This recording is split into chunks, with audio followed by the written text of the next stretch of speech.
Bonjour à tous, bienvenue sur Mokonzi TV. Je m'appelle Kevin, heureux de vous retrouver sur cette chaîne. On parle d'entrepreneuriat, on parle de business, on parle du Congo.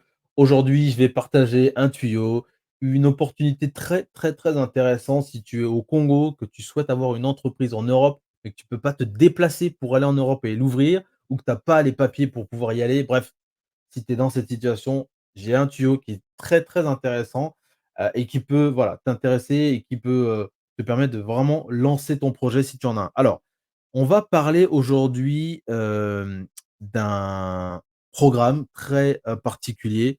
On va parler donc, du programme de e-résidence en Estonie. Mais avant qu'on commence, je t'invite à t'abonner, à liker cette vidéo, à la partager également, pour que tu puisses, voilà, en discuter avec tes amis, mais aussi cliquer sur la cloche de notification pour que tu sois alerté des prochaines vidéos. Donc aujourd'hui, on va parler donc de, ce programme, e-résident en Estonie. On va essayer de regarder un petit peu, qu'est-ce que c'est? Comment ça marche? Pourquoi c'est pertinent? Notamment sur un point de vue africain, et je m'appuie vraiment là-dessus parce que, je veux le présenter ici un petit peu comme une alternative à ce que vous avez sur place, et je prends l'exemple du Congo parce que c'est ce qu'on a couvert dans nos, dernières, vidéos pour ceux qui nous ont suivis. Voilà, les 4 piliers pour ouvrir une entreprise, vous allez retrouver tout ça. Donc qu'est-ce que c'est? Pourquoi comment ça marche et pourquoi? On va regarder ça tout de suite, et je vais vous partager donc voilà, ça c'est le site officiel de la République, d'Estonie et sur leur programme de e-résidence. Donc le programme de e-résidence, c'est un programme, qui a été lancé en 2013-2014 à peu près par la République d'Estonie, pour attirer justement des citoyens du monde entier à ouvrir des entreprises en Estonie. Donc c'est vraiment hyper intéressant parce que pour eux, bah, évidemment, il y a de la fiscalité, il y a des taxes qu'ils peuvent percevoir et donc c'est une source de revenus qui est très bien et très pertinent. Je crois qu'ils sont à quelques milliards d'euros justement générés grâce à ce programme, hem et ça, c'est vraiment très intéressant pour ce pays-là. D'autres ont voulu suivre aussi un peu, la marche, mais l'Estonie reste leader dans ce domaine, avec ce programme. Il y a les avantages, il y a les inconvénients, on va les regarder ici ensemble. Mais d'abord, voilà, les bases, c'est que vous êtes, un résident numérique, donc vous n'êtes pas résident au sens, stricto sensu du terme, c'est-à-dire vous n'avez pas, le droit particulier de vivre en Estonie avec cette e-résidence. Ce que vous avez surtout le droit de pouvoir faire, c'est d'ouvrir une entreprise, donc en ligne, en vous appuyant donc sur votre e-résidence, votre identité numérique. Et ça, c'est en je dirais l'innovation qui est hyper intéressante, hyper pertinente, et que moi j'aime beaucoup parce que si je suis au Congo et que je veux ouvrir mon entreprise, je peux le faire en ligne et ça, c'est quelque chose qui est juste incroyable. Donc tout le programme et toutes les formalités, pour devenir e-résident se font absolument en ligne. L'enregistrement d'une entreprise, la création d'entreprise se fait également 100 en ligne, d'accord? Et on va vous montrer un petit peu comment ça marche. Donc, ici, vous postulez en ligne, d'accord? Vous devez choisir un lieu de prise en charge, c'est-à-dire un lieu où vous allez récupérer votre kit e-résidence et on vous montrera un petit peu à quoi ça ressemble. C'est une carte avec une puce. Donc ici, je vais juste cliquer, vous montrer, mais on a, plusieurs sites disponibles. Donc pour l'Afrique, il y a le Caire, donc vous pouvez aller vous déplacer jusqu'au Caire en Égypte, pour pouvoir récupérer votre carte. Il y aura d'autres sites, il me semble, en Afrique. On parlait de l'Afrique du Sud et je crois, du Kenya. Mais si vous êtes dans d'autres pays, voilà, il y a la possibilité d'aller les récupérer dans d'autres pays donc bon, l'Europe, i c'est quand même assez fourni. Mais voilà, si vous êtes à Dubaï, si vous êtes, en Inde, si vous êtes en Chine, si vous êtes au Japon, vous pouvez le faire. La France, Paris, l'Allemagne, voilà, vous avez tous ces pays, toutes ces villes, disponibles, pour pouvoir devenir résident et puis donc l'Océanie, vous avez donc, Canberra. Évidemment, là, on voit bien dans la liste, hein, il y a pas, par exemple, l'Amérique du Sud, mais il est question qu'il y ait, je crois, de nouveaux points qui s'ouvrent au niveau du Brésil. Donc voilà, s'il y a des Congolais qui nous écoutent depuis le Brésil, voilà, sachez que vous pouvez devenir e-résident, depuis le Brésil, mais bon, ça n'a pas encore été annoncé, donc voilà, je me garde de vous dire que c'est une information fiable. Donc, voilà donc ça, c'est la première des choses. Ensuite, ben, vous préparez vos documents, d'accord? Donc ici, vous avez le CV, une lettre de motivation, un passeport, et puis une photo aussi. Donc vous devez préparer tout ça. Bon, ici, ça va être vraiment pour lancer le processus aussi du KYC, c'est-à-dire Know Your Customer, tout ce qui est due diligence sur les personnes et sur la, la probité de ces personnes et sur le type de profil. On ne peut pas laisser n'importe qui devenir e-résident non plus, parce que c'est l'intégrité du programme, c'est l'image du programme, enfin bref, vous aurez compris. Et puis vous avez les frais donc qui s'élèvent entre 100 et 130 € et tout ça vous prend 30 minutes. Donc si vous avez tous ces documents déjà prêts, bah, voilà, en 30 minutes, vous pouvez tout soumettre et voilà, c'est parti. Ensuite, il y a le processus, alors je vais essayer de traduire en français, voilà. Il y a le processus donc de l'approbation de la livraison de la carte, d'où le choix donc du point de collecte. Donc ici, bah, le contrôle de l'identité, bah, c'est bien s'assurer que vous êtes qui vous prétendez être, que les documents ne sont pas faux. Donc il y a tout ce travail de due diligence, qui doit se faire et puis la livraison de la carte qui, elle, voilà, c'est peut-être la partie qui prend le plus de temps en réalité, hein, mais sinon voilà, vous êtes, sur, allez, grosso modo, maximum 2 mois pour qu'on approuve et qu'on vous livre votre carte. Et une fois que c'est fait, eh bien, vous devez vous déplacer donc dans le lieu que vous avez choisi pour récupérer votre e-résidence et donc voilà, vous avez, ici, il y a la liste des points de retrait, on va la regarder. Donc c'est ce qu'on a vu tout à l'heure.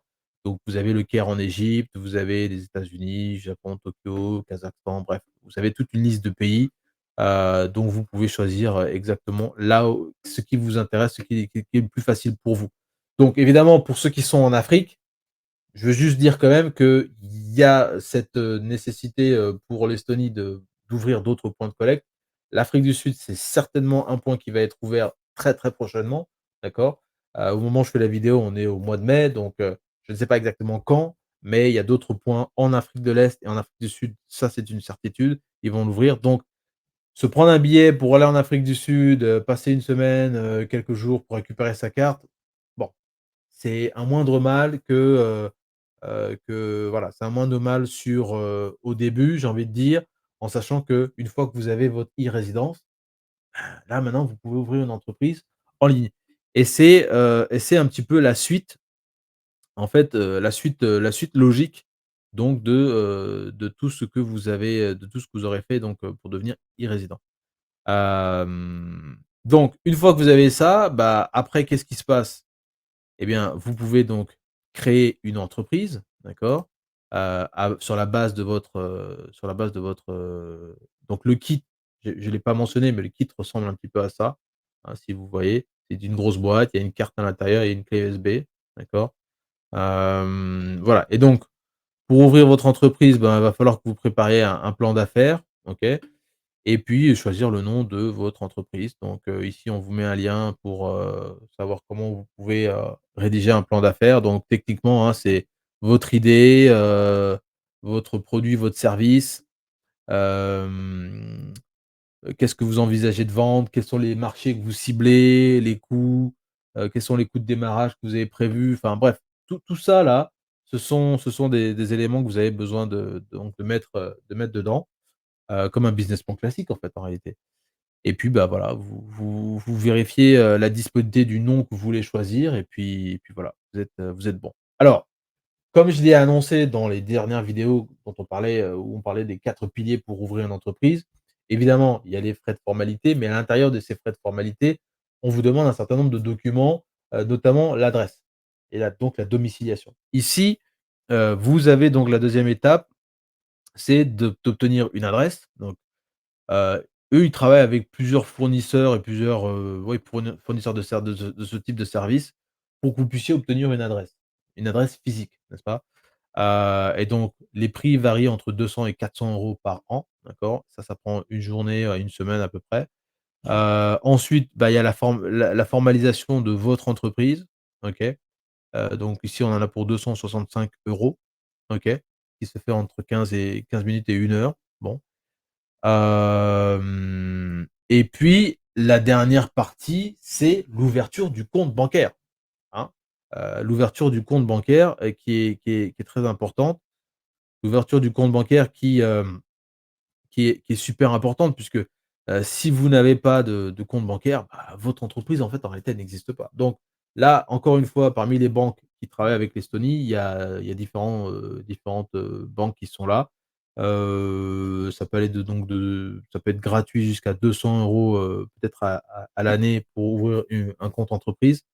Et une fois que vous avez ça, vous êtes prêt, en fait. Vous avez votre, entreprise et roule ma poule, quoi. Heu, c'est aussi simple que ça. Aussi simple que ça. Donc en réalité, voilà, 200 €, allez, maximum pour un compte bancaire, 265 €, pour ouvrir une entreprise, 400 pour obtenir une adresse. Je prends les prix maximum, hein. Donc et puis on a dit 130 € pour ouvrir, pour avoir sa e-résidence.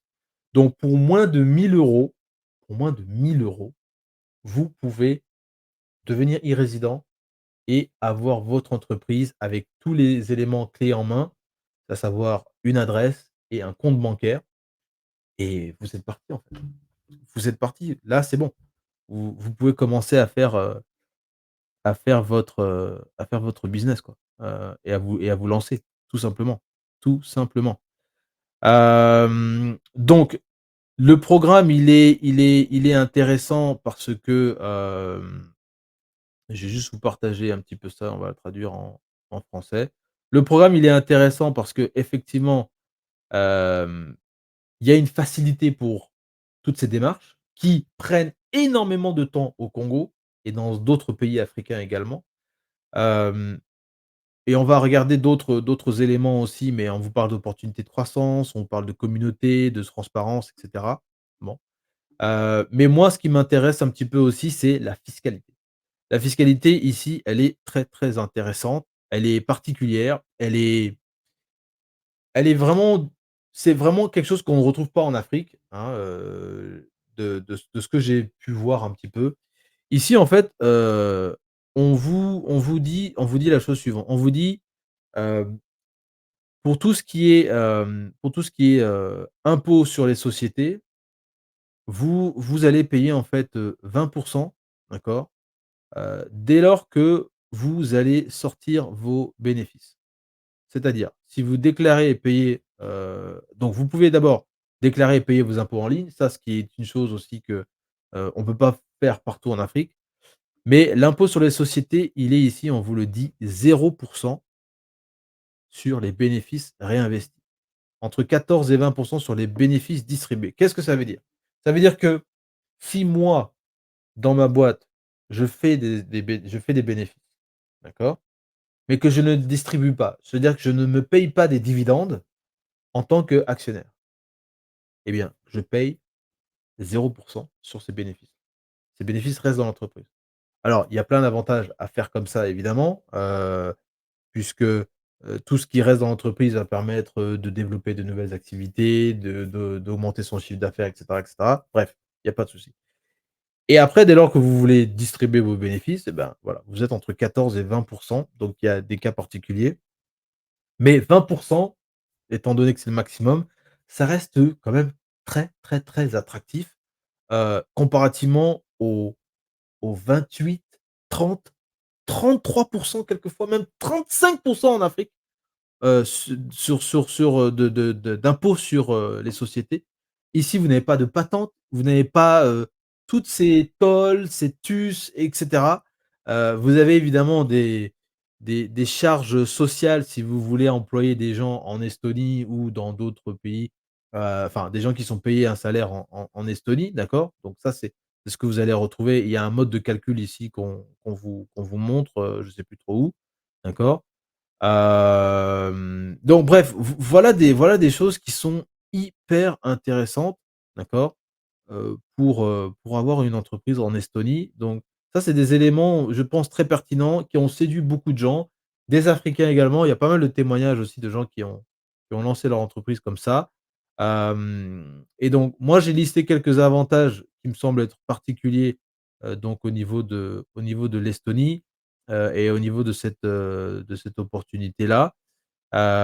Puisque c'est vrai que, voilà, comme pour tout, il y a des avantages et il y a des inconvénients, dans pas mal de choses. Donc je vous invite à lire un petit peu les les les témoignages et tout des gens qui ont lancé leur entreprise, d'accord? Et c'est vrai qu'il y a des choses qui sont assez édifiantes et c'est vraiment très, très sympa. Alors, on va arrêter juste ce petit partage-là. Donc les avantages et les inconvénients, d'accord? Qui sont donc, avec ce programme. D'abord les avantages. Vous avez donc un programme qui vous permet donc de faire toutes vos formalités en ligne, 100 en ligne, c'est-à-dire que vous n'avez pas besoin de vous déplacer, hormis pour aller récupérer votre kit, hein, c'est-à-dire la carte de e-résident et la configurer chez vous à la maison tranquillement. Hormis cette partie-là, tout se fait en ligne. Paiement des impôts en ligne, création de votre entreprise, adressage, ouverture d'un compte bancaire, tout se fait absolument en ligne. L'Estonie, c'est un membre de l'Union européenne, donc ça veut dire qu'ils utilisent l'euro, mais ils sont membres de l'Union européenne, au même titre que la France, que la Belgique, que l'Espagne, le Portugal et cetera. Tout se fait de manière très rapide, on l'a vu, hein. Bon, il vous faut à peu près 2 mois pour tout faire. Ce qui prend le plus de temps, c'est la partie des e-résidences avec la partie KYC et la livraison, mais la livraison, même là, je pense qu'en 2-3 semaines, ça devrait aller assez vite. Après, ça va dépendre de là où vous êtes. Hem, donc c'est idéal pour les entrepreneurs nomades. Donc qu'est-ce que j'entends par entrepreneur nomade? Bah, c'est des entrepreneurs qui ne nécessitent pas d'être dans un lieu géographique particulier pour entreprendre. Donc si vous faites de la photographie, de la vidéo, si vous faites, je sais pas moi, tout ce qui est programmation, si vous êtes sur, de la création de produits digitaux, ça, c'est quelque chose qui peut être vraiment intéressant pour vous. Peut-être aussi du consulting, des choses qui ne nécessitent pas que vous soyez présent sur place. Hem, Ensuite, il y a toute une communauté d'entrepreneurs qui est vraiment, très intéressante aussi, qui peut vous donner des conseils et cetera. La fiscalité, on l'a vu, elle me semble être plutôt attractive parce qu'elle est très avant-gardiste dans sa façon de faire et puis voilà, il y a de nombreux services pour les entrepreneurs donc là, quand on a pris les prix, j'ai pris 1 000 € pour ça, c'est les prix maximum, mais ça peut vous coûter un peu moins cher. Donc en fonction de ce que vous choisissez, voilà. Vous serez au maximum à 1 000 €. Mais 1 000 € pour ouvrir une entreprise, ouais, je sais pas, mais je trouve ça assez compétitif, d'accord? Il y a d'autres pays, c'est moins cher, mais comment dirais-je? Le contre-coup de tout ça, c'est que, ben, des fois, vous avez une fiscalité qui n'est pas du tout intéressante, vous avez des contraintes, bref, donc c'est tout ça qu'il faut aussi peser, le pour et le contre, là-dedans. Hem Dans les inconvénients, moi, ce que je note comme inconvénient, d'abord ce programme de e-résidence ne vous donne pas la possibilité de vivre en Estonie. Si vous voulez aller vivre en Estonie, il va falloir passer par des consulats, des ambassades ou peut-être, pour ceux qui sont déjà européens, d'aller, auprès des autorités d'immigration pour pouvoir aller vivre là-bas. Mais est-ce que vous voulez vraiment aller vivre en Estonie? Bon, voilà. Ensuite, il y a, effectivement la réception de la carte de e-résident qui peut poser problème parce que, si vous êtes en Afrique, effectivement, pour l'instant, il y a pas de nombreux points de collecte, mais il devrait y en avoir par la suite. Donc ça reste quand même un inconvénient, sachant qu'au Congo, il y a pas d'ambassade de l'Estonie. Je crois que les seules ambassades des pays, on va dire nordiques, c'est, je crois, la Norvège, qui se trouve en face de CFAO, pour ceux qui connaissent un petit peu. Peut-être en RDC, je suis pas trop familier avec, les ambassades en RDC, mais toujours est-il que, voilà, ça reste un petit peu difficile. N'empêche que c'est, pas difficile d'aller en Afrique du Sud depuis le Congo, donc voilà, c'est peut-être une opportunité d'aller. Ça convient pas tellement aux entrepreneurs sédentaires et quand je dis sédentaire, bah, c'est quand vous devez être physiquement quelque part, vous avez besoin de machines, vous avez besoin de construire, de faire des trucs. Parce qu'en réalité, si vous allez employer des gens sur place, on va dire, au Congo, il faut que vous soyez vraiment, comment dirais-je? Heu, Préparés pour que les autorités ne vous disent pas: «Vous devez ouvrir une entreprise pour pouvoir payer telle ou telle personne». Bon, c'est vrai que nous, on n'a pas des autorités qui, voilà, réfléchissent à fond sur ces questions-là. Ça devrait peut-être pas poser de problème, mais bon, toujours est-il que, ça peut être un frein par la suite. D'accord? Je vous cache pas, ça peut être un frein par la suite. Après peut-être que la solution ici, c'est d'ouvrir en Estonie et puis plus tard d'ouvrir une société au Congo et donc celle qui est en Estonie, est propriétaire de celle qui est au Congo. Avoir ce système de mère-fille, ça peut être intéressant.